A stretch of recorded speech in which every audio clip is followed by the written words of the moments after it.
무엇에 사로잡혀 사십니까? 어떤 사람은 이념에, 어떤 사람은 신념에, 또 어떤 사람은 꿈과 야망에, 욕심에 사로잡혀 삽니다. 또 어떤 이는 게임에, 또 어떤 이는 술에, 또 어떤 이는 유행에 사로잡혀 삽니다. 또 어떤 이는 사람에게 사로잡힌 사람도 있고요.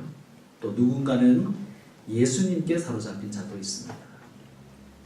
오늘 우리가 읽은 이 말씀에는 무엇인가 사로잡혀 살아가는 사람들이 등장합니다. 첫 번째 사람은 귀신과 악한 영향력에 사로잡혀 사는 사람입니다. 누구입니까? 귀신 들린 여종입니다.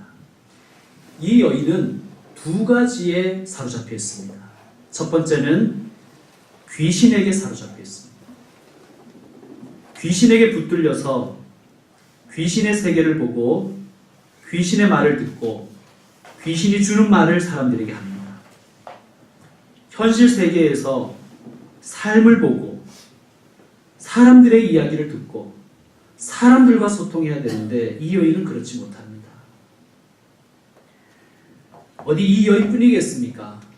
이 과학기술이 첨단을 걷는 이 시대에도 귀신에게 붙잡혀 사는 사람들이 너무나 많습니다.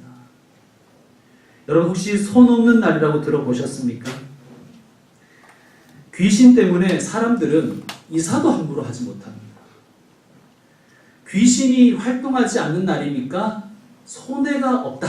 이래서 이제 손 없는 날이라고 하는데요. 우리가 잘 아는 것처럼 이 손 없는 날에 이사를 하려면 이사 비용이 더 비쌉니다. 이미 손해가 나지 않습니까? 어리석은 것이죠. 여러분 혹시 이사할 일이 있으면 손 없는 날을 꼭 알아보십시오. 그리고 그날 피해서 하시길 바랍니다. 그래야 복 받는 건 모르겠고 일단 금전적으로 이득입니다. 별의별 말이 다 있죠. 윤달에는 결혼하면 안 된다. 또 윤달에 이장을 해라. 별의별 말이 다 있습니다. 여러분 예수 믿는 사람들은 그런 것 의지하면 안 되겠습니다. 점 보는 사람이 이렇게 이 시대에도 많고요. 오늘의 운세는 신문마다 사이트마다 얼마나 많은지 모르겠습니다. 사주, 타로 모두 악한 귀신의 결박입니다. 예수 이름으로 그 결박들을 풀어내고 나아가시길 바랍니다. 이 여인은 또한 둘째 주인의 탐욕에 사로잡혀 있습니다. 귀신 들려 점치는 이 여자는 누군가의 종이었습니다. 노예였단 말이죠. 그런데 이 여종의 주인이 한 명이 아니었습니다. 주인들이라고 표현되어 있죠. 그러니까 이 여인 하나를 두고 복잡한 소유관계가 얽히고 설켜 있다는 것입니다. 왜 그랬을까요? 여러분 우리도 가끔씩 땅이나 건물을 여러 명이 쪼개서 막 복잡하게 소유한 것을 한 번씩 보잖아요. 그게 왜 그래요? 돈 되니까 그런 거예요. 이 여인에게 노예주들이 많았던 이유는 이 여인이 돈이 되었기 때문입니다. 얼마나 불쌍한 여인입니까? 오늘날에도 돈 있는 자들에게 사로잡혀 사는 사람들이 너무나 많습니다. 노동력을 착취당하고 인격을 말살당하는 사람들이 많습니다. 그렇게 착취하고 인격 말살하는 그들도 문제지만 저는 돈 있는 자들에게 무릎을 꿇는 것도 문제라고 생각합니다. 따라합시다. 우리가 하는 말 있잖아요. 따라합시다. 우리가 돈이 없지 가오가 없냐. 가오로 삽시다. 돈 좀 있다고 그 사람 앞에서 굿신도 해봐야 양진호 회장 같은 사람만 양상하는 것이죠. 자, 우리 주변에 악한 영향력에 사로잡힌 자들이 많죠. 마약, 섹스, 음란물, 술, 담배, 게임. 예수 이름으로 풀어내고 해방되시길 바랍니다. 이러한 것들에서 해방되도록 돕는 것이 하나님의 사람이 할 일이라고 저는 생각합니다. 자, 사도 바울이 어떻게 합니까? 이 불쌍한 여인을 향하여 이렇게 선포합니다. 예수 그리스도의 이름으로 내가 내게 명하노니 그에게서 나오라. 이렇게 명령합니다. 다시 한번 따라합시다. 예수 그리스도의 이름으로 내가 내게 명하노니 예수 그리스도의 이름으로 내가 내게 명하노니 그에게서 나오라. 그에게서 나오라. 선포하십시오. 기도하십시오. 기도대로 될 것입니다. 그리고 우리가 왜 그걸 잘 안 하느냐? 그에게서 나오라 했는데 안 나올까봐 못 하는 거예요. 처음에 저도 이제 목사가 되고 나서 목사들은 이렇게 안수기도를 해주잖아요. 아프신 분들, 이런 분들 기도해 주잖아요. 처음에 잘 못하겠더라고요. 왜 그러냐면 안 나올까봐. 목사가 손 얹고 기도했는데 안 나오면 그것도 참 곤란하잖아요. 그래서 그랬는데 김준호 목사님 하신 얘기 듣고 제가 은혜를 받았어요. 김준호 목사님이라고 혹시 아십니까? 옛날에 빈민 운동하시는 분입니다. 이분이 이러더라고요. 자기는 병 고치는 은사를 못 받았대요. 그래서 교인들한테 아픈 그 옛날 청계천 그 빈민들이 얼마나 가난해요, 그죠? 그분들에게 이렇게 손을 얹고 기도하면 좀 나았으면 좋겠는데 더 아프더래요, 기도하고 나면. 그래서 이분이 어떻게 했느냐? 이 사람들을 업고 병원으로 달려간다. 그러면서 그분이 하신 얘기가 뭐냐면 기도로 낫게 하든지 업고 병원을 가든지 두 개 다 은사라는 겁니다. 여러분, 예수 그리스도의 이름으로 내가 너에게 명하노니 그에게서 나오라 했는데 안 나오면 어떻게 하면 되는 거예요? 병원을 데려가든지 상담센터에 데려가야 되는 거예요. 여러분, 옛날 바울 당시에는 병원도 없었고 상담센터가 없으니까 기도로 하나님이 낫게 주셨으면 지금 하나님이 우리에게 의술을 주시고 의학을 주셨잖아요. 믿으십니까? 그러면 기도하고 병원 데려가십시오. 병원 데려가서 기도해도 되고 기도하고 데려가고 그건 뭐 알아서 하시고 두 가지 다 병행하시면 되겠습니다. 둘째, 탐욕에 사로잡힌 사람들이 있습니다. 이 귀신에 사로잡혀 살아가던 이 여인이 온전해졌어요. 귀신이 떠나고 사람이 회복됐어요. 그죠? 얼마나 좋은 소식입니까? 그런데 이 이야기를 듣고 주인들의 반응이 뭐예요? 19절에 주인들이 어떻게 반응했다는 거예요? 어떻게 반응했다고요?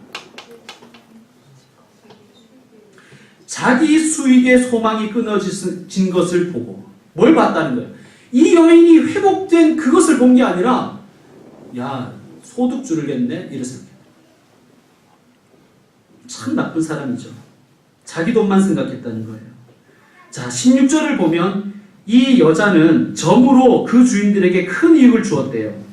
아마 이런 것 같아요. 이 여인이 점을 치고 복채를 받으면 노예주들이 다 가로챘던 것 같아요.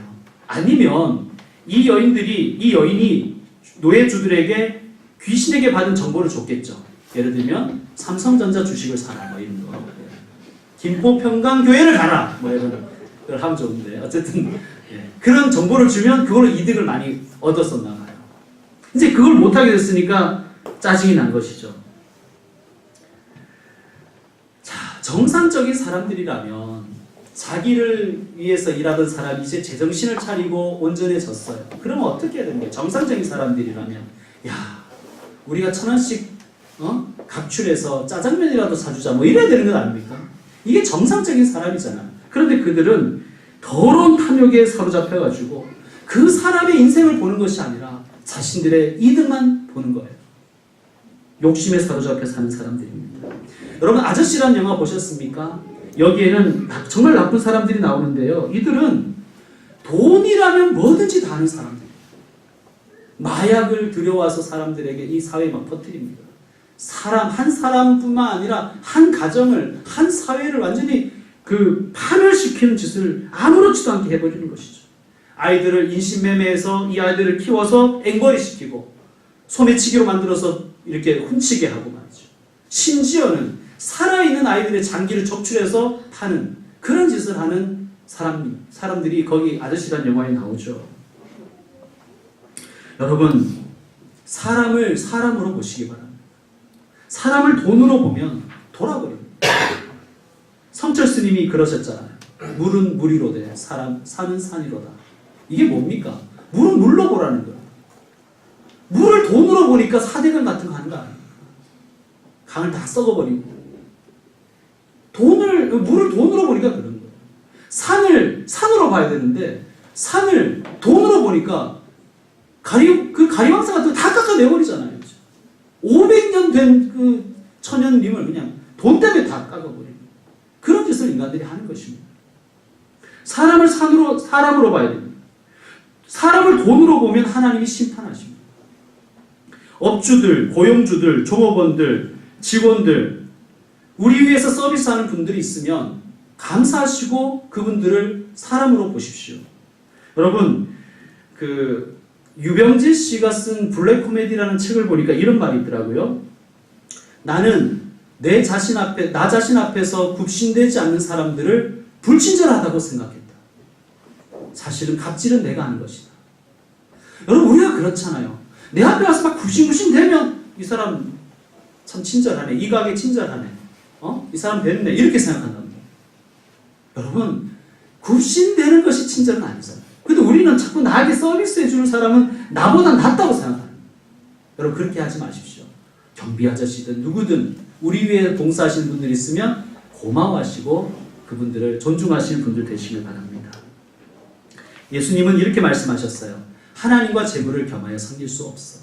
이 재물을 NIV 성경은 money라고 번역했는데 소문자임이 아니라 대문자임으로 번역했어요.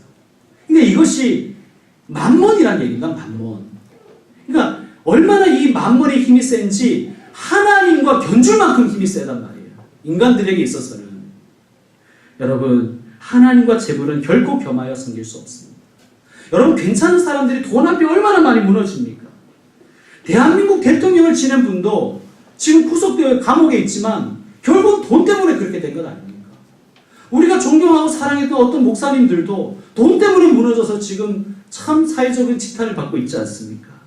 사랑하는 성도 여러분, 돈을 너무 무서워하지도 말고 돈을 너무 우습게 생각하지도 말고 돈은 돈으로 보시고 돈은 수단이니 하나님 나라 위해서 또 가족과 또 이웃들을 위해서 사용하시는 분들 되시길 바랍니다. 세 번째로 오늘 말씀에는 세상 기준에 붙들려 살아가는 사람이 있어요. 누구냐면 오늘 본문에 나오는 간수 같은 사람입니다. 자, 지진이 나서 옥문이 다 열리고 막 창고가 풀어지고 난리가 났습니다. 그래서 이 사람 어떻게 생각했냐면 옥문이 다 열리고 창고가 다 풀렸으니 죄수들이 다 도망갔을 거라고 생각한 거예요. 그래서 그 다음 이 사람이 뭐 하려고 했어요? 자살하려고 했어요. 자결하려고 했습니다. 여러분, 물론 이 사람은 자기 일에 대한 책임감이 그만큼 강해 이렇게 볼 수도 있지만 생명보다 귀한 것은 없습니다. 여러분, 우리가 하는 일 다 귀한데요. 그래서 우리 가끔 가다가 목숨 걸고 일을 완수해라, 못하면 죽을 줄 알아라 막 이런 얘기들을 하지만 목숨을 걸어야 할 만큼 중요한 일은 별로 없습니다. 없습니다. 우리 목숨을 대신할 일은 이 세상에 없습니다. 목숨이 제일 중요합니다. 예수님 말씀하셨습니다. 한 생명이 천하보다 귀하다. 여러분의 생명이 천하보다 귀합니다. 세상 기준에 사로잡힌 사람들이 많습니다. 이 간수는 명예에 사로잡혔고요. 세상적인 기준에 사로잡힌 사람들이 많습니다. 제가 교육 목사할 때 교육 전도사님들을 같이 이제 교육자 수련회를 한 적이 있어요. 말이 수련회 진짜 수다 떨고 노는 거예요. 그 중에서 어떤 여자 전도사님이 이런 얘기를 하시더라고요. 자기가 이제 소개팅하는 얘기를 하는 거예요. 미혼인데 이러는 거예요. 근데 그 남자 키가 너무 작아요. 이러는. 제가 물어봤습니다. 키가 몇인데요? 이러니까 176이요. 그게 작냐? 그 말을 듣고 다른 여전사님이 받아치더라고요. 우리 학교는 장신대인데 다 단신만 있다고. 세상 기준, 세상 유행에 사로잡혀 사시지 마십시오. 다시 돌아옵니다. 다시 바뀝니다. 마지막으로 오늘 본문에는 전혀 다른 차원의 사로잡힘에 속에 사는 사람을 만납니다. 누구입니까? 바울과 실라입니다. 이 사람들은 예수님께 사로잡혀 사는 사람들입니다. 자, 이분들은 선교하러 왔어요. 그리고 그곳에서 불쌍한 여인을 고쳐주었어요. 좋은 일이잖아요. 그런데 어떻게 되었습니까? 고소당하고 감옥에 갇혔습니다. 그냥 감옥에 갇힌 것이 아니라 매를 맞아서, 우리가 오늘 말씀 읽어봤지만 얼마나 그 매 맞은 상처가 심한지 나중에 간수가 씻어줘야 될 만큼 아주 심하게 맞았습니다. 그리고 감옥에 갇혀서 발은 착고에 차여있습니다. 나쁜 짓 하다가 이렇게 된 게 아니잖아요. 좋은 일 하다가 이렇게 된 거예요. 그리고 사실 빌립보에 바울과 실라는 올 계획이 없었어요. 하나님이 가라고 해서 간 거예요. 그런데 이런 일이 생긴 거예요. 자, 보통 사람 같으면 어떻게 반응할 거예요? 여러분 같으면 어떻게 반응했을 것 같아요? 아, 연락 짜증나. 뭐 그렇겠죠, 그죠? 뭐 그랬을 것입니다. 이제 주의 일 안 해. 나 이제 봉사 안 해. 뭐 아이고 내 팔자야. 내가 그렇지. 뭐 이랬을 겁니다. 뭐 저도 그랬을 것 같고요. 그런데 바울과 실라가 어떻게 합니까? 25절. 우리 같이 한번 읽겠습니다. 25절 시작. 한밤중에 바울과 실라가 기도하고 하나님을 찬송하며 죄수들이 듣더라. 아멘. 기도하고 찬송했습니다. 뭘 먼저 했는지는 모르겠습니다. 기도하고 찬송했대요. 뭘 기도했을까요? 뭘 기도했을까요? 하나님 풀려나게 해주세요. 만약에 그 기도를 했다면 지진이 나서 감옥 문이 열리고 창고가 다 풀렸을 때 나와야 되겠죠. 아, 하나님께서 내 기도 들으셨다고 할렐루야 하고 나왔을 것 아닙니까? 근데 그들은 안 나왔어요. 그러면 뭘 기도했을까? 무슨 찬송했을까? 저는 이 찬송하고 이 기도했을 것 같습니다. 주님 감사합니다. 주님의 뜻이 이루어질 줄로 믿습니다. 주님 사용해 주셔서 감사합니다. 주님 찬양합니다. 얼마나 크게 기도하고 찬양했던지 죄수들이 다 들었대요. 그냥 속으로 조용히 기도한 게 아니라. 모르겠습니다. 기도하고 찬양했는지 찬양하고 기도했는지 상관없습니다. 기도하다가 보면 찬양이 나오고 또 기도가 안 나와서 찬양하다 보면 다시 기도가 나오고 그런 경험을 하시길 바랍니다. 여러분, 이 사람도 어떤 사람들이에요? 몸은 감옥에 묶여있고 창고에 묶여있지만 이 사람들은 예수님께 사로잡혀 버리니까 세상에서 완전히 자유인이 되어버린 거예요. 여러분, 세상에 묶이면 노예가 됩니다. 그러나 예수께 묶이면 자유인이 되는 거예요. 예수님께 사로잡히시길 바랍니다. 예수님께. 이분들을 보고 이분들이 얼마나 살아가는 삶이 아름다웠으면 간수가 그냥 무릎을 꿇어버리잖아요. 그리고 뭐라 그럽니까? 선생들이요, 나는 어떻게 해야 구원을 받습니까? 물어봅니다. 이 말 우리 식으로 바꾸면 뭐예요? 어떻게 하면 저도 그 경지에 도달할 수 있겠습니까? 그러자 바울과 실라가 뭐라 그래요? 그럼 나 좀 풀어줘. 이렇게 한 게 아니라 31절 같이 얘기합니다. 우리 같이 읽겠습니다. 시작. 주 예수를 믿으라. 그리하면 너와 내 집이 구원을 받으리라. 아멘. 예수께 사로잡혀 살아가는 사람에게 누군가가 다가와서 물을 것입니다. 저도 당신처럼 이 땅 가운데서도 이 땅에 사로잡히지 않고 살아갈 수 있는 비결이 있을까요? 그럴 때 전도하십시오. 주 예수를 믿으라. 그리하면 너와 내 집이 구원을 받으리라. 이제 말씀 마무리하겠습니다. 1980년대 후반 필리핀 마닐라에서 세계교회 지도자들의 모임인 로잔 대회가 열렸습니다. 이 대회에 중국인 조지 첸이라는 86세 난 할아버지 한 분이 간증을 했습니다. 그는 중국에서 지하교회에서 복음 전하다가 감옥에 가게 된 분이십니다. 이분이 감옥에 갇혔는데도 사람들에게 계속 전도를 하는 거예요. 복음을 전하는 거예요. 그래서 당국에서는 이 사람을 연병처럼 생각해요. 이 사람은 연병이다. 다른 죄수들과 절대 붙여넣어서는 안 되겠다 해서 어떻게 했냐면 아무도 일하기 싫어하는 인분 치우는 일을 맡겼다는 거예요. 인분 구덩이에 들어가서 인분 치우는 일을. 참고로 상식이 별로 없으신 분들을 위해서 인분은 똥을 얘기하는 겁니다. 똥을 치우는 일을 시켰다는 거예요. 18년의 감옥 생활 동안 무려 14년 동안을 인분 치우는 일을 했습니다. 재래식 화장실, 요즘 아이들은 거의 못 봤을 거예요. 우리 아이들도 한 번도 본 적이 없다고 그러더라고요. 재래식 화장실을. 거기를 매일 그 똥구덩이에 들어가서 청소를 했다는 거예요. 얼마나 끔찍하겠어요. 할아버지 몸에서는 인분 냄새가 나니까 아무도 가까이 안 오는 거예요. 간수들도 가까이 못 오는 거예요. 하도 냄새가 나니까. 그런데 이분이 이렇게 말하는 거예요. 인분 구덩이에 들어가 있는 시간이 제게는 가장 행복했습니다. 감옥에 있을 때는 찬송도 기도도 큰 소리로 할 수 없었는데 내가 인분 구덩이에서 인분을 치우고 있을 때는 마음껏 찬송하고 기도할 수 있었습니다. 간수들조차 냄새나는 내게 가까이 오려 하지 않았기 때문입니다. 나는 일주일이고 열흘이고 인분을 치우는 그 시간에는 전능하신 하나님의 이름을 마음껏 부를 수 있었습니다. 저는 큰 소리로 찬양하며 큰 소리로 내 12억 내 조국의 인민들을 위해서 기도했습니다. 세계 교회를 가슴에 끌어안고 기도했습니다. 찬양했습니다. 그렇게 고백하는 거예요. 특히 이분은 자기는 이 찬양을 많이 불렀다는 거예요. 오늘 우리가 이제 결단의 찬양으로 부를 찬송가 442장을 많이 불렀다는 거예요. 저 장미꽃 위에 있을 이렇게 시작되는 찬양입니다. 이 찬양을 부르자 거기에 모인 3,000명의 세계교회 지도자들이 함께 이 찬양을 자기 나라 말로 따라 불렀다는 거예요. 밤 깊도록 동산 안에 주와 함께 있으려 하나 괴로운 세상에 할 일 많아서 날 가라 명하신다. 주님 내게 나와 동행하면서 나를 친구 삼으셨네. 우리 서로 받은 그 기쁨은 알 사람이 없도다. 이 할아버지가 간증을 마치면서 이렇게 마무리합니다. 예수님은 내게 복음의 기쁨을 주셔서 나를 감옥에 가두지 않으셨습니다. 사탄은 나를 인분 구덩이 속에 쳐넣었지만 나는 거기서 천국 동산을 경험했습니다. 예수 안에서, 복음 안에서, 성령 안에서 무한한 자유를 누리며 천국을 경험하며 살았습니다. 사랑하는 성도 여러분, 예수님께 사로잡히십시다. 예수님께 사로잡힌 사람은 그곳이 어디나 천국입니다. 기도하겠습니다.